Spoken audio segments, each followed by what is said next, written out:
గెలుస్తుందా మరి? డిపాజిట్ వస్తే మస్తు అయిపోయింది. నీకు ఆయనకు మధ్యలో పెద్ద లడాయే జరిగిందంట కదా. నా ఆస్తిలో 25% అర్బన్కి ఇచ్చేస్తా అని చెప్పాను. మరి సర్కార్ దవాఖాన పరిస్థితి ఎట్లా ఉంది? కాంగ్రెస్ ప్రభుత్వం రేవంత్ రెడ్డి భలే కిలాడి. మరి ఈసారి మీకు ఈడ గట్టి పోటీ ఉండేటట్టే ఉందా? హైయెస్ట్ మెజారిటీ నిజామాబాద్ పార్లమెంట్లో ఉండాలని మా కోరిక. అట్నే మనకు నిజామాబాద్ పేరు కూడా మార్చాలి అని అన్నట్టున్నారు మీరు అసెంబ్లీలో. ఇందూర్ని స్మార్ట్ సిటీగా తీసుకురావడానికి నా వంతు నేను కేంద్రం నుంచి ప్రయత్నం చేస్తాను. సుమన్ టీవీ వ్యూవర్స్కి అందరికీ దండాలు. ఇక ఇయ్యాల నేను ఒక స్పెషల్ గెస్ట్నే మీకు ఇంట్రడ్యూస్ చేయబోతున్నా. ఇక ఈడ నేను పక్కా లోకల్, ఎవ్వరు వచ్చినా కానీ ఓడేదే లేదు, లోకల్ వాళ్ళకే జనాలు ఓటేస్తారు అని చెప్పుడే కాదు గెలిచి కూడా చూపించిండ్రు అన్న. ఇక ఇంకా ఎవరి గురించి చెప్తున్నా అనుకున్నారా? అరే మన నిజామాబాద్ ఎమ్మెల్యే సార్ గురించి చెప్తున్నా నేను. సో ఇయ్యాల మన గెస్ట్ ఆయన, ఒకసారి అన్నతోటి మాట్లాడదాం. అన్న దండాలు, జై శ్రీరామ్. నమస్తే నమ్మ, జై శ్రీరామ్. సో మస్తుగా బిజీ అయిపోయారు ప్రజాసేవలో. ముందు నుంచి కూడా అంటే ఇక్కడ అర్బన్ ప్రజలందరితోటి చిన్నప్పటి నుంచి సంబంధాలు ఉన్నాయి. అన్ని వర్గాల ప్రజలతోటి పుట్టి పెరిగిన వ్యక్తిని ఇక్కడ అందరితోటి సంబంధాలు ఉన్నందుకు ప్రేమగా అభిమానంగా సూర్యనని గెలిపించుకున్నారు. సూర్యన్న మావాడు, సూర్యన్న దగ్గరికి ఎప్పుడైనా వెళ్ళొచ్చు అనే విధంగా రోజు కూడా చాలామంది రావడం కలుస్తూ ఉన్నారు. అందుకే ఎవరిని కాదనకుండా మన వంతు ఎవరి దేనికైనా కానీ అందుకోసం బిజీ, సేవలో బిజీ ఉన్నాం అంతే, ప్రజాసేవలో. నేను పక్కా లోకల్ బై, ఎంతమంది వచ్చినా కానీ జనాలకు నాకే ఓటేస్తారని చాలా కాన్ఫిడెంట్గా చెప్పారు. జనం అది రుజువు చేసి కూడా చూపించారు ఇవాళ. వాస్తవంగా కూడా నేను ఇక్కడనే పుట్టి పెరిగిన వ్యక్తిని. ఇక్కడ అన్ని వర్గాల ప్రజలతోటి ఇప్పుడున్న నిజామాబాద్లో ఉన్న చాలామంది పెద్ద మనుషుల మధ్యన పెరిగినాను నేను. వాళ్ళేంటిదో నా గురించి వాళ్ళకి బాగా తెలుసు. చాలామంది వాళ్ళ మధ్యనే పెరిగిన కనుక పక్కా లోకల్, చాలా సంవత్సరాల తర్వాత పక్కా లోకల్ వ్యక్తి నేనే. ఇక్కడ అనేక సంవత్సరాల నుండి చాలామంది ఎమ్మెల్యేలు బయట నుంచి వచ్చిన వ్యక్తులే. లోకల్తో పాటు స్థానికుడిని, ఆ కాన్ఫిడెన్స్ తోటి నేను చెప్పడం జరిగింది. ముఖ్యంగా నా ట్రస్ట్ ద్వారా గత 25 సంవత్సరాల నుండి సేవలు, అది ప్రజలు గుర్తించారు, గుండెలో పెట్టుకొని నన్ను గెలిపించారు. ఆ సేవలకు రిటర్న్ గిఫ్ట్గా నాకు భారీ మెజారిటీతో గెలిపించారు. వాళ్ళందరూ కూడా నేను ధన్యవాదాలు చెప్తా ఉన్నాను. జనాలు అయితే మిమ్మల్ని గెలిపించారు, అసెంబ్లీ వరకు కూడా పంపినారు. ఈడ జనాల సమస్యలు ఏంది? ఎందుకంటే మీరు పక్కా లోకల్, మస్తు ప్రతి గల్లీ, ప్రతి వీధి, ప్రతి రోడ్డు, ప్రతిది కూడా మీకు ఎరకనే. ముఖ్యంగా ఈడ జనాలకు ఉండే సమస్యలు ఏందన్న? అర్బన్ నియోజకవర్గం మొత్తం సమస్యల నిలయం. అంతేనా? మొత్తం సమస్యలు ఎక్కడ చూసినా ఈ అన్ని అసంపూర్తిగానే ఉన్నాయి. ముఖ్యంగా పేదలకు, మధ్యతరగతి వాళ్ళకు మౌలిక సదుపాయాలలో ముఖ్యమైనది విద్య, వైద్యం. ఆవాస్ యోజన కింద చిన్న ఇల్లు, డబుల్ బెడ్రూమ్ కట్టిస్తానికి గోపాల్ నగర్కి ఒకటి కూడా ఇవ్వలేదు కదా, వాళ్ళు అది కోరుకోరు. చిన్న సింగిల్ రూమ్ అయినా పర్వాలేదు. ఈ మూడిటికి కూడా అర్బన్ పేద ప్రజలు, మధ్యతరగతి వాళ్ళు దూరం అయినరు. 10 సంవత్సరాల నుండి కూడా ఎదురు చూస్తే ఎక్కడ అభివృద్ధి లేదు, ఇవన్నీ ప్రజలకు అందలేదు. ఇక్కడ చాలా మందికి ప్రైవేట్ స్కూల్లో లేసి చదివించే స్తోమత ఉండదు, సర్కారు బడిలే దిక్కు. మరి మన ఊరు మన బడి అని ఒకటి తీసుకొని వచ్చినారు. ఆ పథకం కింద ఈడేమైనా బడులు బాగుపడ్డాయన్న? ఈ బీఆర్ఎస్ ప్రభుత్వం, గత బీఆర్ఎస్ ప్రభుత్వము వాళ్ళు ఏం చేసినా కానీ కమిషన్ల కోసమే. అది వాళ్ళ డబ్బు కాదు, మన బస్తీ మన పాఠశాల అని చెప్పి ఇతరుల నుండి ఫండ్స్ కలెక్ట్ చేసిండ్రు. అందులో కూడా కమిషన్లే. ఏ ఒక్క స్కూల్ కూడా ఆ స్కీమ్ కింద సంపూర్ణంగా అంటే కంప్లీట్గా డెవలప్మెంట్ కాలే. గత నేను ఎమ్మెల్యేగా గెలిచిన తర్వాత 2-3 స్కూల్ విజిట్ చేయడం జరిగింది. ఏం మార్పు లేదు, ఫండ్స్ ఖర్చు అవుతూ ఉంటాయి కానీ అక్కడ అభివృద్ధి మాత్రం ఉండదు. ఒక మోడల్ స్కూల్గా ప్రభుత్వ పాఠశాల, మన వీధి, మన స్కూలు, లేకుంటే ఇతర ఫండ్స్ తోటి డెవలప్ అయ్యి ఒక మోడల్ స్కూల్ అనేది ఒకటి కూడా నిజామాబాద్లో ప్రభుత్వ పాఠశాల లేదు. ఇప్పటివరకు ఒక్కటి కూడా లేదు, ఆ స్థాయిలో లేదు. ఏదైతే ప్రజలు ఎక్స్పెక్ట్ చేస్తారో అక్కడ కనీస సౌకర్యాలు ఉన్నాయి. 100 నుంచి 200 మంది స్టూడెంట్స్కి ఒక టాయిలెట్ ఉంటుంది. ఈవెన్ బాలికలకు కానీ బాలులకు కానీ. ఇక క్లాస్ రూమ్ల పరిస్థితి 50% ఫర్నిచర్ ఉండదు క్లాసులలో, ఫ్లోరింగ్ ఉండదు, పైన చెత్త సరిగ్గా ఉండదు, ఎప్పుడు ఊడిపోతో తెలియదు, రేకులుంటే పగిలిపోయినవి ఉంటాయి. ఇక గ్రౌండ్ ఆడుకోవడానికి సరైన గ్రౌండ్ ఉండదు. బడులు అయితే సర్కారు బడి అట్లుంది. మరి ఉండే హాస్టల్స్, ఎందుకంటే వాళ్ళకి ఒక పెద్ద మెనూ పెట్టిర్రు, 7 రోజులకి ఏం పెట్టాలి, వాళ్ళకి ప్రోటీన్ ఫుడ్ కూడా అందాలి అని ఒక పెద్ద మెనూ అయితే డిజైన్ చేసారు. అది ఎంతవరకు అమలు అవుతుంది? మొన్న 3 రోజుల కింద మీకు కూడా తెలిసేమో ఒక హాస్టల్ విజిట్ చేసినాం. అవును, ఎరకైంది. 50 ఫీట్ల దూరం నుంచి మనము ఆ దుర్గంధం తట్టుకోలేము. అంతే. మిను ఒకటి, వాళ్ళు ఇచ్చేది ఒకటి ఐటమ్ భోజనానికి. మినీలో 5 ఐటమ్లు ఉన్నాయి ఆ రోజు, కానీ అక్కడ ఉన్నది అన్నం పప్పు 2. ఇక వాళ్ళ రూమ్లలో సరిగ్గా మంచాలు ఫర్నిచర్ లేదు. మేము ఆ హాస్టల్కు ఈ సంవత్సరంలో 3వసారి పోయినాం. వార్డెన్ ఉన్నాడు ముందైతే, వాటర్ బోర్ లేదు, స్టోరేజ్ వాటర్, దాంట్లో పురుగులు. ఇది ఇంత దౌర్భాగ్యమైన పరిస్థితి ఎడ్యుకేషన్ విషయంలో బీఆర్ఎస్ ప్రభుత్వం చేసిన తప్పిదమా. అయితే ఇప్పటిదాకా వాళ్ళకి బువ్వ వేయటానికి సరిగ్గా లేదన్నారుగా, వాళ్ళకి బిల్లులు ఇయ్యక వాళ్ళు పెట్టలేకపోతుర్రా, లేదంటే శాంక్షన్ అయినా కానీ పెడతలేరా? బిల్లులు ఇవ్వకపోవడం అనేది అన్ని డిపార్ట్మెంట్లో జరుగుతూ ఉన్నాయి. అంతే. వాళ్ళందరికీ కూడా పాపం 2 నెలలు 3 నెలలు, వాళ్ళకైతే 6 నెలలు 7 నెలల నుంచి రావాలా మిడిమిడోళ్ళకు. బిల్స్ కాకుండా ఆ మిను దానికి పర్యవేక్షణ లేదు. సరైన ఫండ్స్ వాళ్ళు రిలీజ్ చేసే ఫండ్స్ సరిపోదు, ఆ మెనుకు దానికి సంబంధం లేదు. ఏదో పోరా అన్నట్లు దాని మీద పెద్ద కాన్సన్ట్రేషన్ లేదు వాళ్ళకు. సన్న బియ్యం అని చెప్పి వర్ణించి చెప్పి, మన ఎలక్షన్ కన్నా 2-3 రోజుల ముందు బ్రేక్ఫాస్ట్ ఏదో అల్పాహారం పెట్టి 2 రోజులు ఏదైనా 3-4 ముచ్చటనే.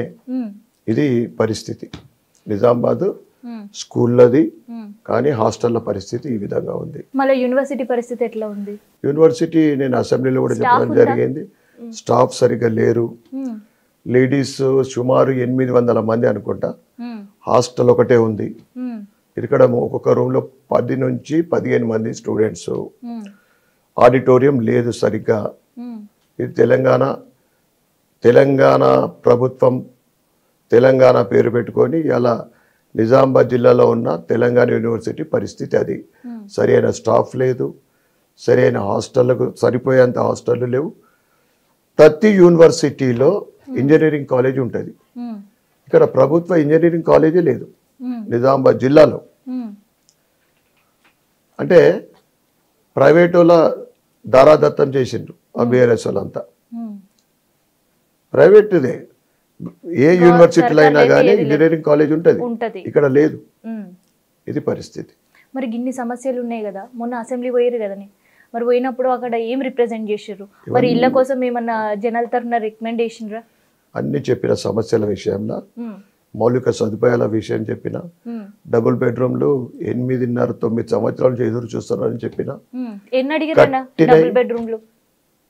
వాళ్ళు కొత్త స్కీమ్ లో ఇందిరమ్మ స్కీమ్ ఏదో పెట్టారు కదా, జాగున్న వాళ్ళకి 5 లక్షలు ఇస్తారు, మళ్ళీ జాగ లేని వాళ్ళకు జాగిస్తాం 5 లక్షలు ఇస్తారు. ఈ విధంగా వాళ్ళు చెప్పిండు. బడ్జెట్ తర్వాత బడ్జెట్ డిస్కషన్ లో నేను చెప్పిన ప్రతి నియోజకవర్గానికి 3,500 ఇండ్లు ఇస్తామని చెప్పిండ్రు. అయితే నేను చెప్పింది ఏంటిదంటే 9 సంవత్సరాల నుండి అర్బన్ నియోజకవర్గంలో ప్రజలు పేదలు డబుల్ బెడ్రూమ్ గురించి ఎదురు చూస్తున్నారు, ఒకటంటే ఒకటి ఇవ్వలేదు.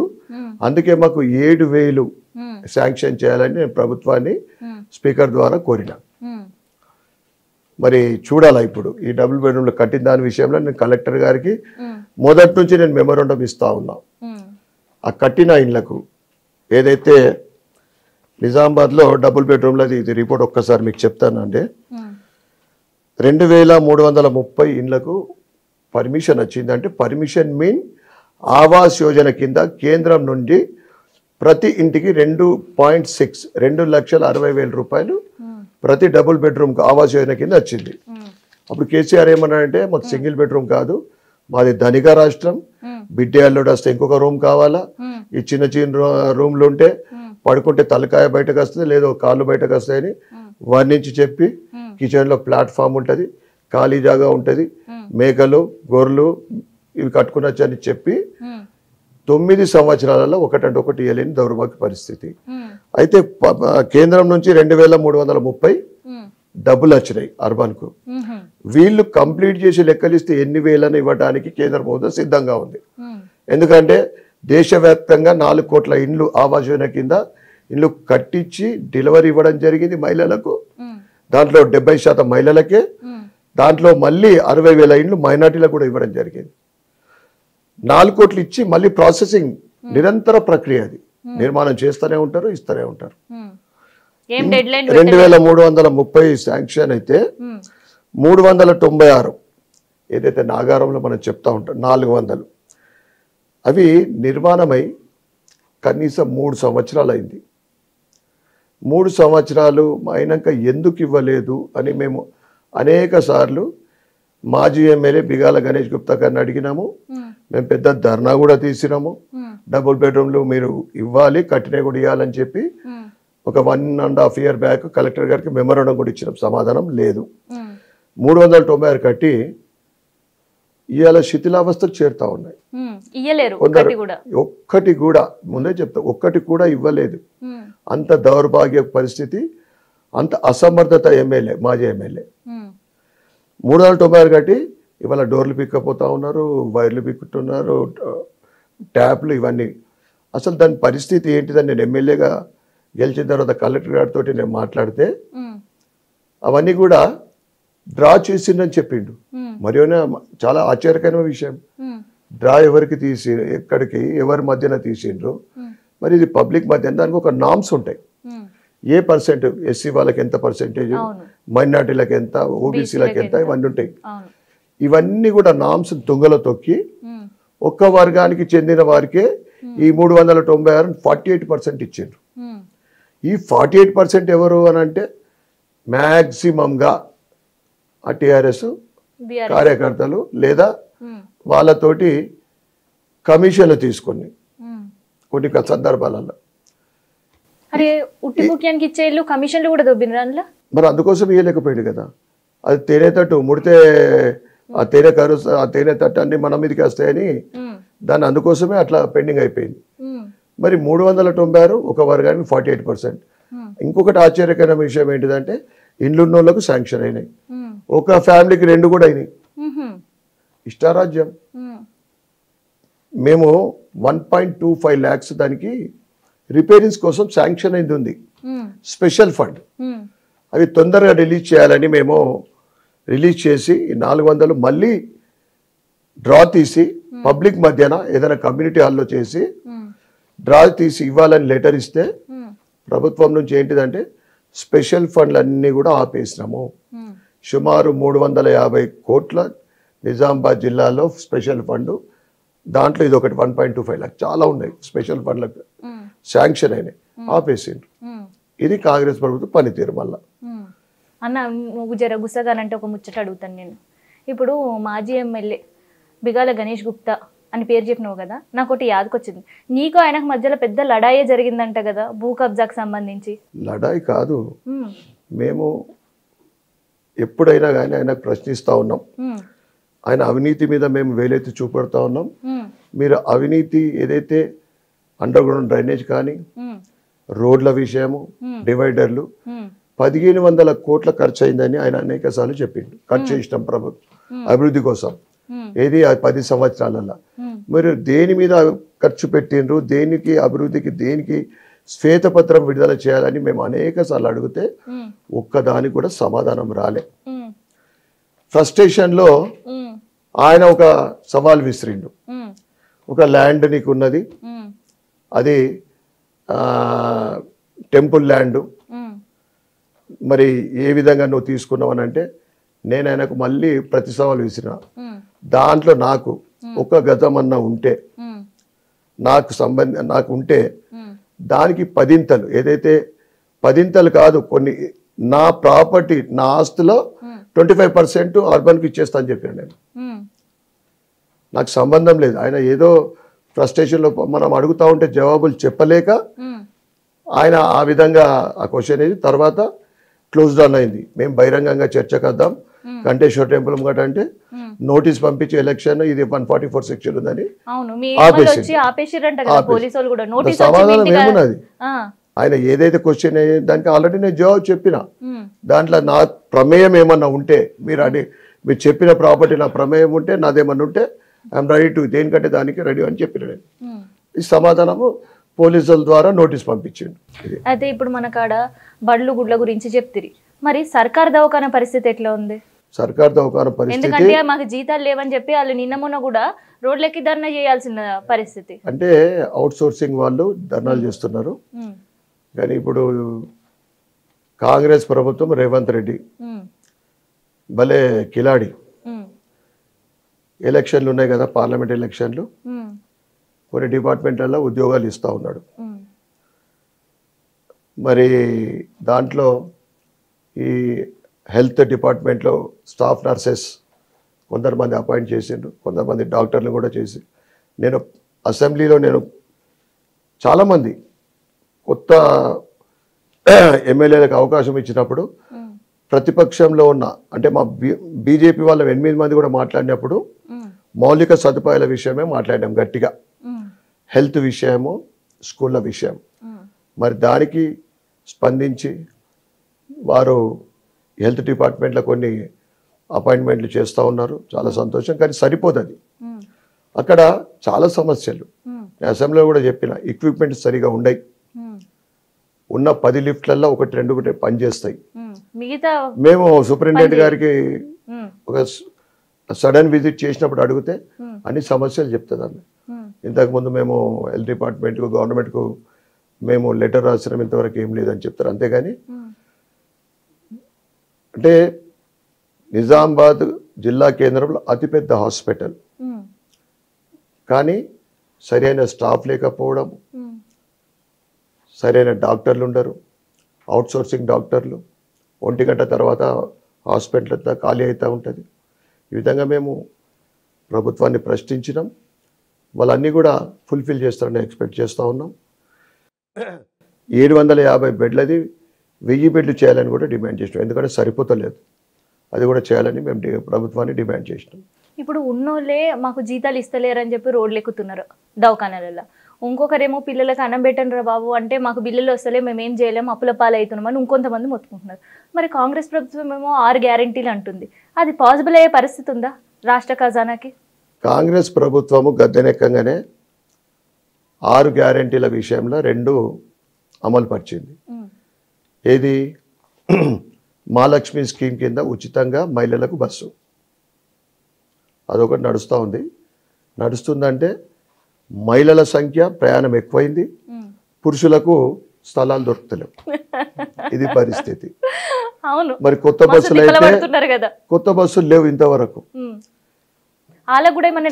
త్వరలో అన్ని త్వరలోనే ఉన్నాయి, ఇప్పటి వరకు ఏది లేదు.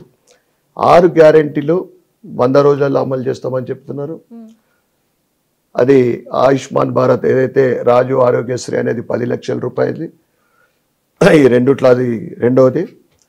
దాంట్లో కేంద్ర ప్రభుత్వ హెల్త్ స్కీమ్ కూడా అలా ఇంక్లూడ్ అయింది ఉంది, 5 లక్షల రూపాయలు ఆయుష్మాన్ భారత్. ఇలా దేశవ్యాప్తంగా విజయవంతంగా పేదలకు హెల్త్ స్కీమ్ అందుతుందంటే ఆయుష్మాన్ భారతే. గత బీఆర్ఎస్ ప్రభుత్వము ఆరోగ్యశ్రీ అటర్ ఫెయిల్యూర్, ఆ తర్వాత ఈ ప్రభుత్వము ఇప్పటి వరకు ఇంప్లిమెంట్ అయితే సరిగా లేదు, ఇంకా ఫుల్ ప్లెడ్జ్లో లేదు. మరి ఏ విధంగా వాళ్ళు ఏదో చేస్తారని అనుకుంటున్నాం. ఇక దాంతోపాటు 6 గ్యారంటీలు కాకుండా మేము ప్రభుత్వం ఏర్పడంగానే కొన్ని హామీలు ఇచ్చిండ్రు. నిరుద్యోగులకు 4,000 రూపాయలు, ఇది 100 రోజులలో కాదు, ఇమ్మీడియట్గా చేస్తున్నా నిరుద్యోగ భృతి 4,000 రూపాయలు. రైతులకు ఏక మొత్తంలో 2 లక్షల రూపాయల రుణమాఫీ చేస్తానని చెప్పిండ్రు, అది లేదు.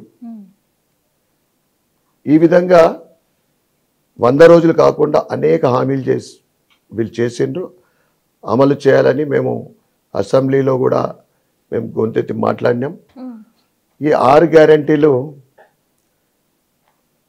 వాళ్ళు ప్రభుత్వం ఏర్పడంగానే మాకు మొదటి నెల జీతాలు ఇచ్చిన కష్టమని చెప్పిండ్రు. మీరు అడిగినట్లు అది సాధ్యమయ్యేది.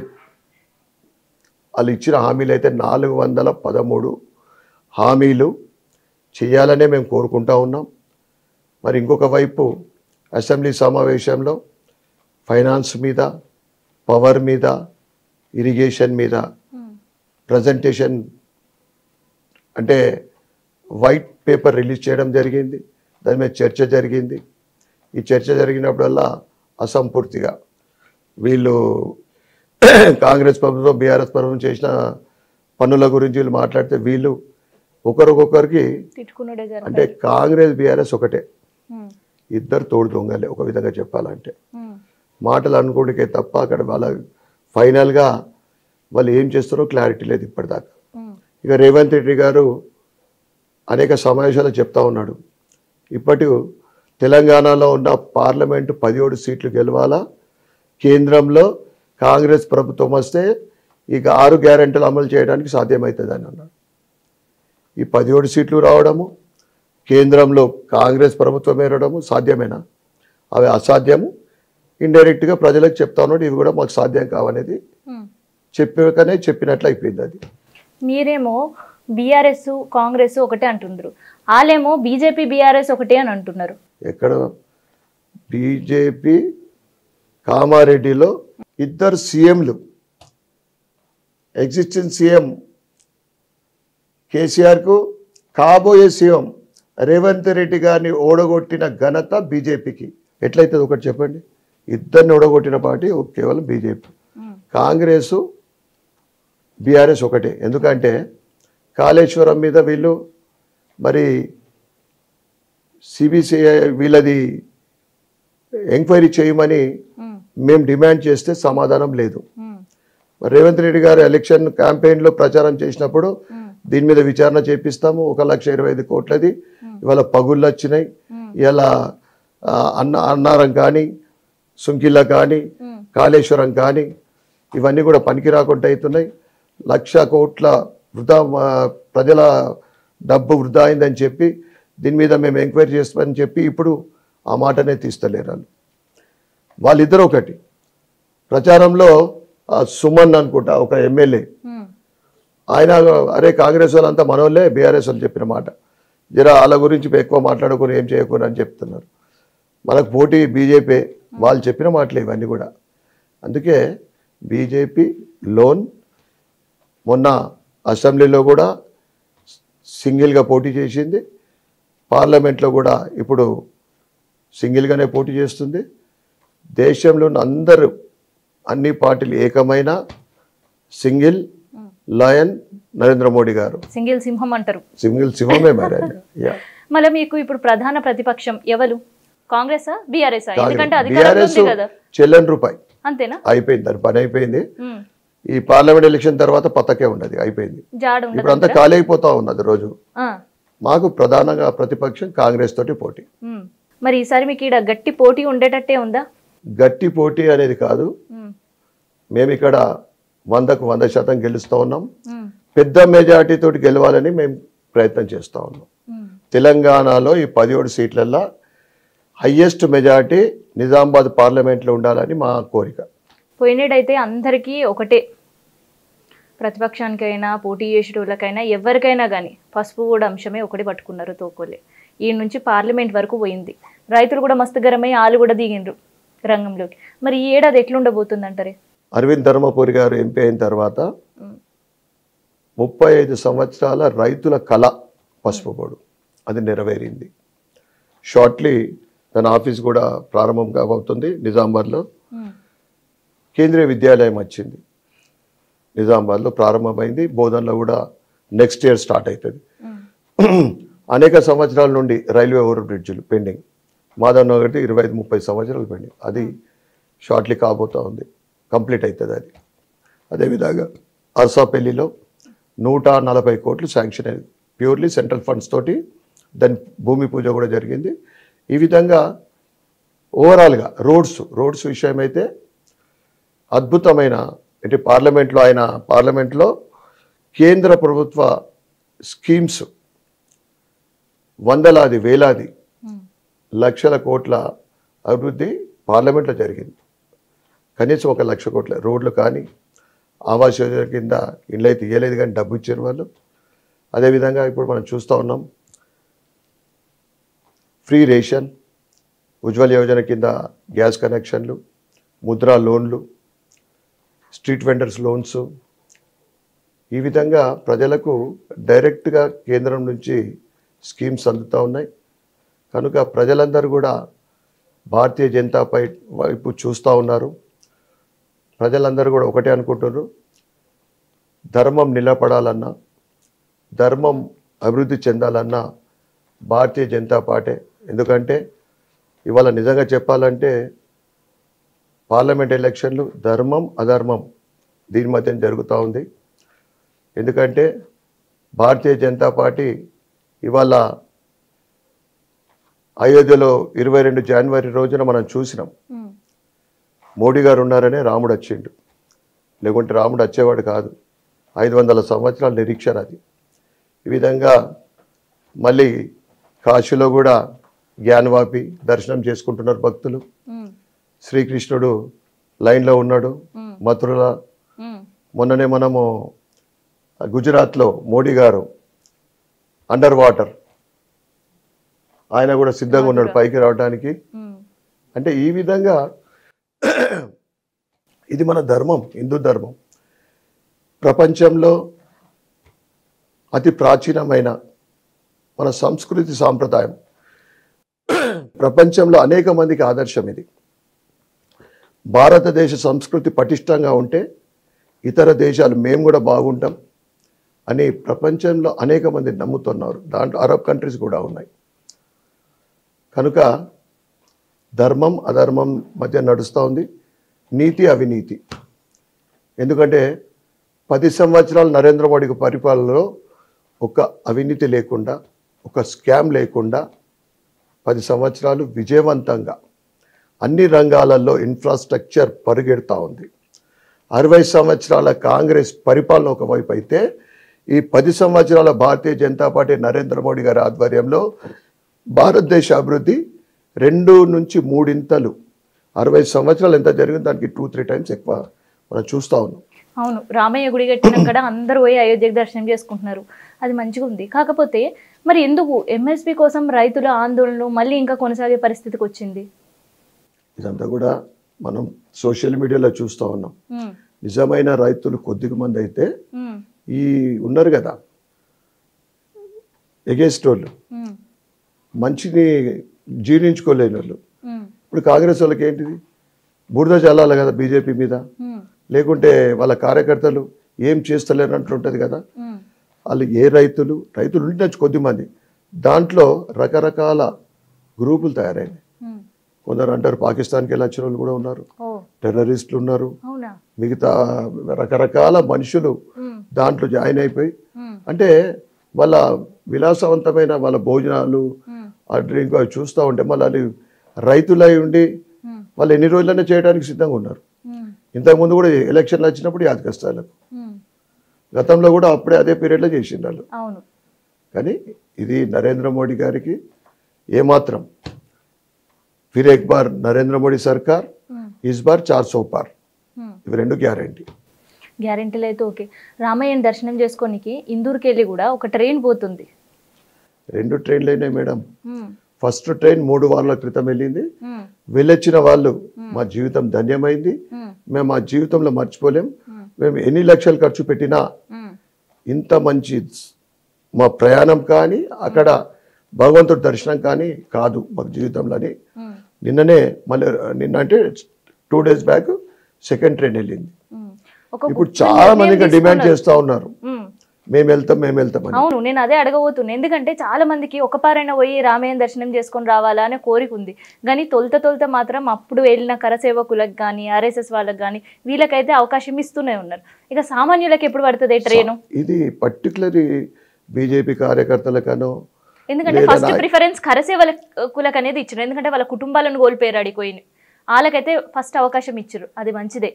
కరసేవకులే ఇంతమంది అంటే దేశవ్యాప్తంగా నలుమూలల నుండి ఈ స్పెషల్ ట్రైన్లు ప్రతి పార్లమెంట్లో 2 దేశవ్యాప్తంగా. అంటే నిజామాబాద్ పార్లమెంట్లో 2 ట్రైన్స్ వెళ్ళినాయి యాజ్ పర్. ఇది 1 month అని ముందే ప్రభుత్వం ప్రకటించింది ఈ సౌకర్యాలు. వాళ్ళు ఏదైతే తీసుకుంటున్న 1900 రూపాయలు అది సబ్సిడీ రేటు, 50% సబ్సిడీ. మిగతా దాంట్లో ప్రయాణం చేసే వాళ్ళకి 100 రూపాయలు లేకున్నా నడుస్తుంది. కూర్చున్నప్పటి నుంచి అన్ని సౌకర్యాలు, వాటర్ బాటిల్తో సహా, ప్రొద్దున టీ, బ్రేక్ఫాస్ట్, లంచ్, డిన్నర్. అక్కడికి వెళ్ళిన తర్వాత పూలతో స్వాగతం. ఆ తర్వాత వాళ్ళని టెంట్కి తీసుకెళ్ళి వాళ్ళు ఫ్రెష్ అప్ అయిన తర్వాత భోజనం పెట్టి రాముడి వారి దర్శనం. ఓల్డ్ కొద్దిగా ఏజ్ వాళ్ళు ఉంటే వాళ్ళ లగేజ్ కూడా అక్కడికి వాళ్ళు సర్వీస్ ఇస్తూ ఉన్నారు అక్కడ కార్యకర్తలు. ఆ తర్వాత నెక్స్ట్ డే మళ్ళీ ట్రైన్ దాకా సాగనంపుతా ఉన్నారు. మళ్ళీ ట్రైన్లో నిజామాబాద్ వచ్చే వరకు కానీ ఎక్కడికి వెళ్ళినా కానీ అన్ని రకాల వాళ్ళకి ఫుడ్ ఫెసిలిటీ కానీ ఉండటానికి, ఆ ట్రైన్లో బెడ్షీట్లు, కప్పుకోవడానికి బ్లాంకెట్, పిల్లోస్ అన్ని జనరల్గా అన్ని ట్రైన్లలో లేదు ఈ ఫెసిలిటీ ఈ రోజులలో, కానీ ఈ స్పెషల్ ట్రైన్లో అవి కూడా ఉన్నాయి. అరే అవునన్నా, మనకాడ కూడా పురాతన రామయ్య గుడి ఉంది. మరి అది కూడా అభివృద్ధికి నోచుకోక ఎట్లాంటి పరిస్థితులు ఉందో మనకు కూడా ఎరకనే. మరి దానిపైన కూడా మీరు ఏమైనా రెఫరెండరీ ఇవ్వడం కానీ దృష్టి పెట్టిరా? తప్పకుండా నేను ప్రచారంలో భాగంగా అది కూడా నాకు మెయిన్. కిల్లా రామాలయాన్ని అతి పురాతన చారిత్రాత్మకమైన కట్టడం అది.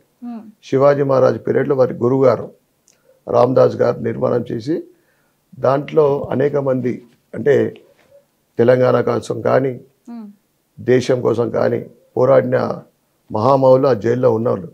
దాశరథి అక్కడ ఆ కవి, ఒక పక్క గుడి ఒక పక్క తెలంగాణ చరిత్ర యాదకొస్తుంది. నా తెలంగాణ కోటి రత్నాల వీణ అనేది ఆయన రచించిన కవిత్వం వల్ల రామాలయాన్ని అంటే గత ప్రభుత్వము అర్బన్లో ఉన్న టెంపుల్స్ మీద, చారిత్రాత్మక కట్టడాల పైన, హిస్టారికల్ ప్లేసెస్ని దేన్ని కూడా పట్టించుకోలేదు. మినీ ట్యాంక్ బండ్ అని కట్టిండ్రు, మేము దాన్ని యాక్సెప్ట్ చేస్తాం. దానికి 24 కోట్ల రూపాయలు ఖర్చు పెట్టారు.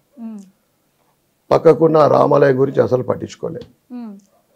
దాని తర్వాత వైకుంఠ ధామాలు 35 కోట్లు పెట్టి 3 డెవలప్ చేసిండ్రు. డెవలప్మెంట్కు మేము ఎప్పుడు కూడా యాక్సెప్ట్ చేస్తాం, మద్దతు ఇస్తాం.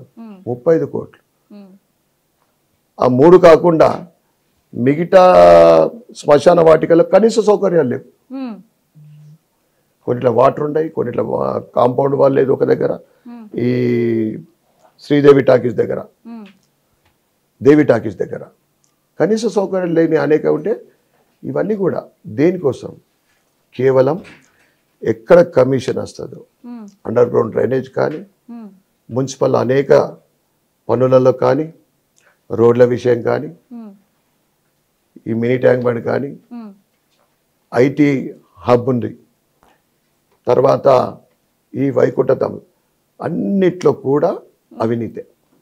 అయితే ఇప్పుడు గుళ్ళ గురించి చెప్పినట్టుకి నాకు ఒకటి యాదకొచ్చే, యాదగిరి గుట్టగుండే నరసింహస్వామి దాని పేరు మార్చిర్రు. మళ్ళీ ఇప్పుడు ఉండే ప్రభుత్వం యాదగిరి గుట్టని విలువాలి, యాదాద్రి కాదు అన్నారు. అట్నే మనకు నిజామాబాద్ పేరు కూడా మార్చాలి అని అన్నట్టున్నారు మీరు అసెంబ్లీలో. ఈ కాంగ్రెస్ ప్రభుత్వము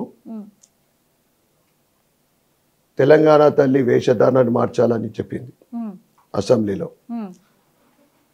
తెలంగాణ చీనాని మారుస్తారట. టిఎస్ని రిజిస్ట్రేషన్ని టిఎస్ని టీజీ చేస్తారు. పబ్లిక్ ఎవరు దీని గురించి అడగలే, ఎవరు డిమాండ్ చేయలేదు ఇట్లా చేయమని.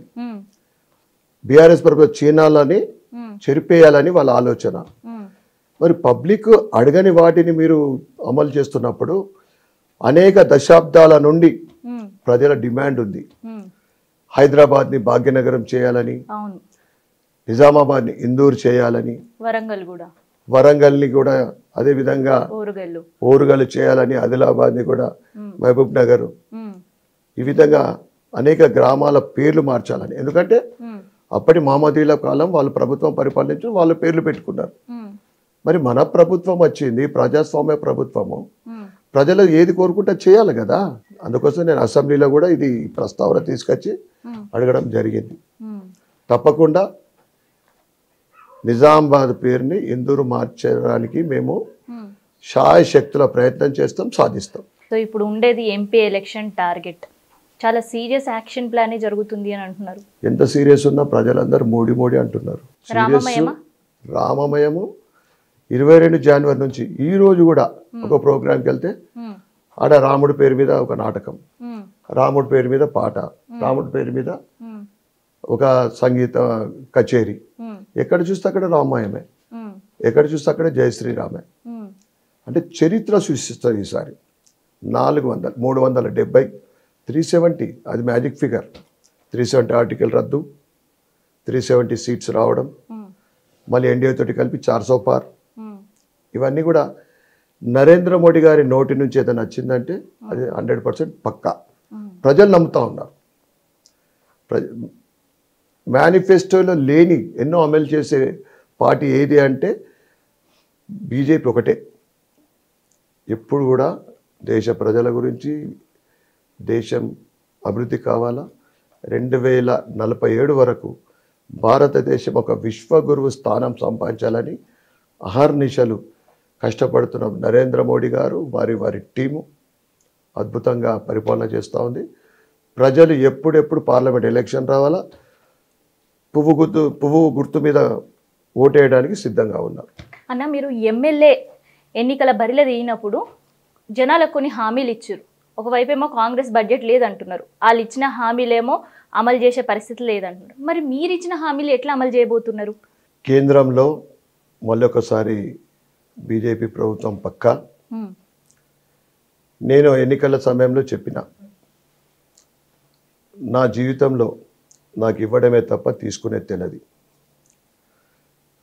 ఈ 5 సంవత్సరాల కాలంలో, రాబోయే 5 సంవత్సరాల పీరియడ్లో కమిషన్లు ఉన్నాయి, కబ్జాలు ఉన్నాయి.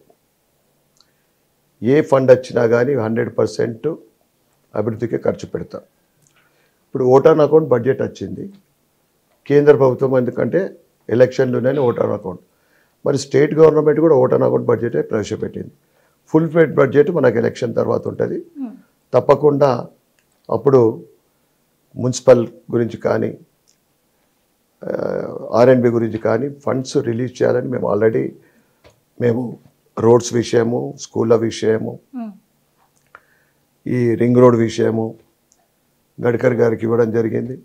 ఇన్ఛార్జ్ మినిస్టరు మన తెలంగాణ ఇన్ఛార్జ్ మినిస్టర్, మన నిజామాబాద్ ఇన్ఛార్జ్ మినిస్టర్ కూడా మేము స్కూళ్ళు, హాస్పిటల్, తర్వాత ఈ హౌసింగ్ విషయము మీరు ఫండ్స్ రిలీజ్ చేయాలి. ఏదైతే మున్సిపల్లో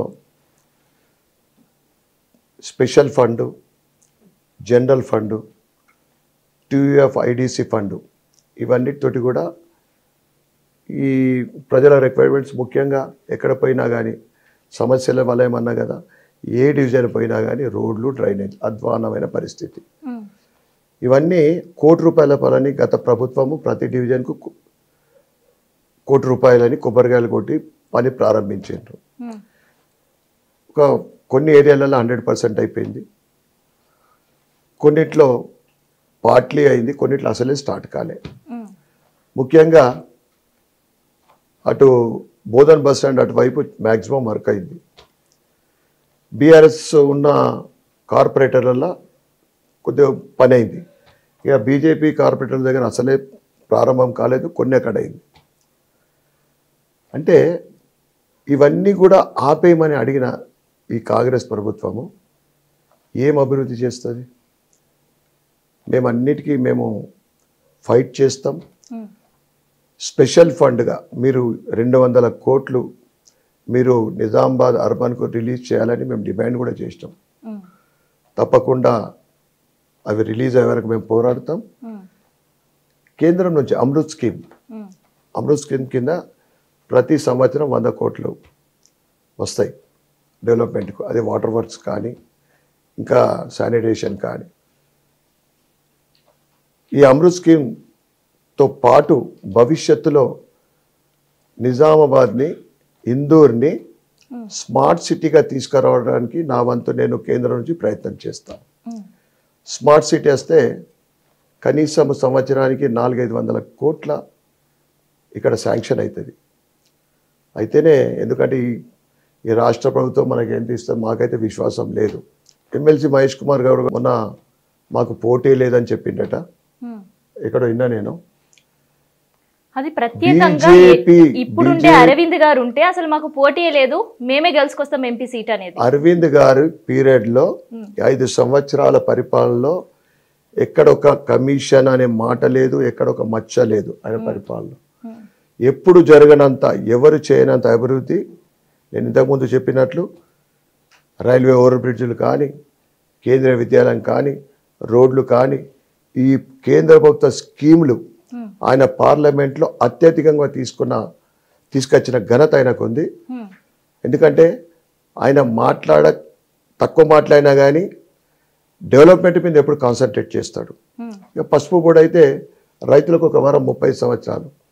కాంగ్రెస్ ఏం చేస్తుందని గతంలో ప్రజలు కాంగ్రెస్ ప్రభుత్వ పరిపాలన కూడా చూసిండ్రు. వాళ్ళ అవినీతి గురించి తెలుసు. 10 సంవత్సరాల పరిపాలన 12 లక్షల కోట్ల అవినీతి, ఇవన్నీ తెలుసు. ఈ బొగ్గు గనులు కానీ, 2G స్పెక్ట్రము అంటే ఆకాశము భూమి లోతు అనేక్కడ వీళ్ళు ఆ 10 సంవత్సరాల పరిపాలన స్కామ్లు.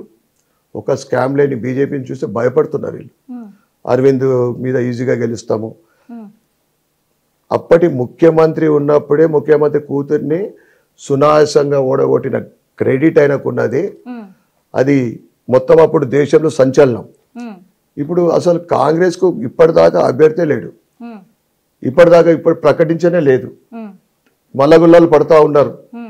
బీజేపీ డిక్లేర్ చేసింది, అరవింద్ గారి పేరు వచ్చింది. ఇప్పుడు మళ్ళీ ఇక ఎప్పుడు ఇంకా డిక్లరేషన్. వాళ్ళ క్యాండిడేటే ఇంకా సరిగ్గా లేరు. అరవింద్ గారిని ఓడగొడతా అంటారు. ఎట్లా అయితే ఒక పక్క అరవింద్ అనే పేరు వచ్చే, కానీ ఇంకోవైపు మాకు ఈసారి అరవింద్ గారు ఎంపీగా వద్దు అనుకుంటా పాంప్లెట్లు వంచుతున్నారు కదా, దాని మీద ఏమంటారు? ఇది కూడా అక్కడ జీవన్ రెడ్డి గారి వర్గం వాళ్ళ పని. జీవన్ రెడ్డి అంటే జగిత్యాలలో ఆయన రంగంలో ఉండబోతున్నాడు అనుకుంటా. ఆయన ఆస్పిరెంట్ గా ట్రై చేస్తా ఉన్నాడు ఎంపీగా. ఇది మా అపోజిషన్ వల్ల ఇవన్నీ నడుస్తుంటాయి. ఈ ప్రజలు ఎందుకంటే రెచ్చగొడతారు ఇవన్నీ. అది వాళ్ళు బీజేపీ వాళ్ళు పాత వాళ్ళు అయిండొచ్చు, వాళ్ళు గ్రౌండ్లో లేని వాళ్ళు. వాళ్ళకి వెనకాలకి వెళ్ళి ఇదంతా పుషప్ ఇచ్చి దీన్ని ఒక గేమ్ ఆడిపించింది తప్ప అరవింద్ ఒక ఐకాన్, యూత్లో ఒక మంచి క్రేజ్ ఉన్న వ్యక్తి. ఎందుకంటే భారతదేశం అత్యధిక యూత్ ఉన్న దేశం ఏది వరల్డ్లో అంటే ఇలా భారతదేశమే. రాబోయేదంతా కూడా వాళ్ళే యూత్. తప్పకుండా అరవింద్ పెద్ద మెజార్టీ తోటి గెలవడం ఖాయం. అయితే పోయినేడైతే ఎంపీగా బీఆర్ఎస్ ముఖ్యమంత్రి కూతురు కవిత ఉంటూ ఓడిపోయింది. మరి ఈ ఏడేమన్నా సింపతితో జనాలు గెలిపించే అవకాశం ఉందంటారు? కవిత కనుక పోటీ చేయాలని మేము డిమాండ్ చేస్తున్నాం, రిక్వెస్ట్ చేస్తున్నాం. తల్లి వచ్చి పోటీ చేయమని మేము చేయాలా, అరవింద్ మీద పోటీ చేయాలా, గెలవాలని మేము కూడా అంటున్నాం. గెలుస్తుందా మరి? డిపాజిట్ వస్తే మస్తు అయిపోయి పాపం అందరు భయపడతా ఉన్నారు. బీఆర్ఎస్కి ఎవరు లేరు అభ్యర్థులు. అసలు పోటీలో ఉంటారా లేదా అది కూడా డౌటే. దండాలన్న, థ్యాంక్ యూ ఇవాళ మా స్టూడియోకి వచ్చినందుకు. ఇదిలా ఇవాళ దన్పల్లి అన్నతోటి ముచ్చట్లు. నేను మీ కావ్య, సుమన్ టీవీ, నిజామాబాద్ నుండి.